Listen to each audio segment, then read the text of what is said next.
Hello guys, നമ്മുടെ പുതിയൊരു വ്ളോഗിലോട്ട് എല്ലാവർക്കും സ്വാഗതം. അപ്പോൾ ഗൈസ്, ഇന്നത്തെ വ്ളോഗ് എന്ന് പറയുന്നത് ഒരു കല്യാണ വ്ളോഗാട്ടോ. ആദ്യമല്ല ഗൈസ്, നമ്മുടെ ചേട്ടൻ്റെ ബെസ്റ്റ് ഫ്രണ്ടിൻ്റെ കല്യാണമായിരുന്നു കേട്ടോ.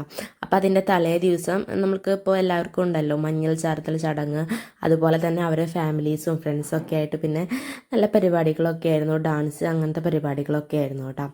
അപ്പോൾ തലേ ദിവസം അങ്ങനെയായിരുന്നു. പിറ്റേന്ന് നമ്മളങ്ങനെ ഹാളിൽ എത്തിയിട്ടുണ്ടായിരുന്നു.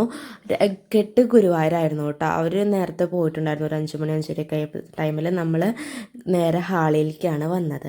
നമ്മളൊരു 10 മണി 10:30യോട് കൂടിയിട്ട് ഹാളിൽ എത്തിയിട്ടുണ്ടായിരുന്നു കേട്ടോ.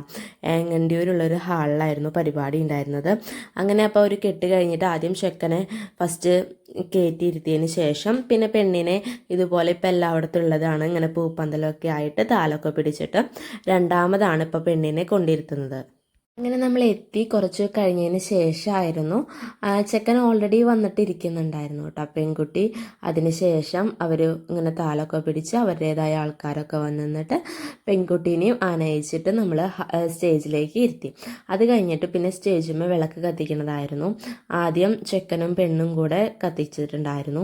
അതിനുശേഷം പെൺകുട്ടിയുടെ ഫാമിലിയും അതുപോലെ തന്നെ ചെക്കൻ്റെ ഫാമിലിയും കൂടിയിട്ട് വിളക്ക് കത്തിക്കുന്നുണ്ടായിരുന്നു. ഗുരുവായൂരാണ് കിട്ടുന്നതെങ്കിലും നമ്മളിവിടെ ഹാളിൽ വന്നിട്ട് ചെറിയ മാലയിടൽ പരിപാടി കാര്യങ്ങളൊക്കെ ഉണ്ടായിരുന്നു കേട്ടോ. അതിപ്പോൾ എല്ലാ കല്യാണത്തിനും അങ്ങനെയാണല്ലോ.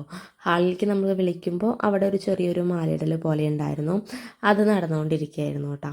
അങ്ങനെ മാലയിടലൊക്കെ കഴിഞ്ഞ് പിന്നത്തെ പരിപാടി എന്ന് പറയുന്നത് മധുരം കൊടുക്കലല്ലേ, പാല അങ്ങനെ എന്തെങ്കിലും മധുരമായിട്ട് ആദ്യം ചിക്കനും പെണ്ണും കുടിച്ചതിന് ശേഷം അങ്ങോട്ടും ഇങ്ങോട്ടും ഷെയർ ചെയ്തിട്ട് കുടിക്കലൊക്കെ ആയിരുന്നു. പിന്നെ അത് കഴിഞ്ഞിട്ട് പിന്നെ അവരുടെ ഫാമിലി ഫോട്ടോസ് എടുക്കുമായിരുന്നു കേട്ടോ. ചെക്കൻ്റെ ഫാമിലി ആയിരുന്നു ഇത്, അതുപോലെ തന്നെ പെണ്ണിൻ്റെ ഫാമിലിയൊക്കെ ആയിട്ട് പിന്നെ നമ്മളും കുറച്ച് ഫോട്ടോസും കാര്യങ്ങളൊക്കെ എടുത്തിട്ടുണ്ടായിരുന്നു കേട്ടോ. ഏകദേശം 12 മണിയൊക്കെ നമ്മൾ ഫുഡ് കഴിക്കാനായിരുന്നു. അപ്പോൾ അങ്ങനെ മെയിനായിട്ട് സദ്യ കഴിച്ചു. പിന്നെ പെണ്ണിൻ്റെ ഫോട്ടോസ് എടുക്കൽ കഴിഞ്ഞിട്ട് അവരും വന്നിരുന്ന് കഴിച്ചിട്ടുണ്ടായിരുന്നു. പിന്നെ റിസപ്ഷന് നമ്മളത് ഈ ഒരു കോസ്റ്റ്യൂമാണ് ഇട്ടിട്ടുണ്ടായിരുന്നത്. അങ്ങനെ ഒരു 4 മണിയോട് കൂടി നമ്മളവിടെ ഹാളിൽ എത്തിയിട്ടുണ്ടായിരുന്നു കേട്ടോ. അപ്പോൾ അതുപോലെ തന്നെ റിസപ്ഷനും അവർ എത്തി, ഫാമിലീസ് 2 പേരും നിന്നിട്ട് കേക്ക് കട്ടയിലും അങ്ങനത്തെ പരിപാടിയും കാര്യങ്ങളായിരുന്നു കേട്ടോ. നല്ല രസമുണ്ടായിരുന്നു. ബ്രൈഡിൻ്റെ ഗ്രൂമിൻ്റെയും കോസ്റ്റ്യൂം എന്ന് പറയുന്നത് നല്ല രസമുണ്ടായിരുന്നു കേട്ടോ. പിന്നെ അവർ അങ്ങോട്ടും ഇങ്ങോട്ടും ഷെയർ ചെയ്യലും പിന്നെ അതുപോലെ തന്നെ ഫോട്ടോസ് എടുക്കലൊക്കെയാണ്. അത് കഴിഞ്ഞിട്ട് നമ്മൾ മെയിനായിട്ട് ഫുഡ് അടിക്കാനായിട്ടിരുന്നു. നമ്മുടെ കൂടെ ചേച്ചി ചേട്ടന് പിന്നെ അങ്ങനെ കുറച്ച് പേരൊക്കെ ഉണ്ടായിരുന്നു കേട്ടോ. അപ്പോൾ എല്ലാവരും കൂടി ഫുഡ് അടിക്കാനായിട്ടിരുന്നു. അത് കഴിഞ്ഞിട്ട് നമ്മളൊരു ഐസ്ക്രീമൊക്കെ കഴിച്ച് പോകുന്നുണ്ട്. അപ്പോൾ ഗൈസ്, നമ്മുടെ ഇത്തിരി വ്ളോഗ് ഇത്തിരിയുള്ള വീഡിയോ ഇഷ്ടപ്പെട്ടാൽ ലൈക്ക് ചെയ്യുക. അടുത്ത വീഡിയോ എല്ലാവർക്കും ബൈ ബൈ.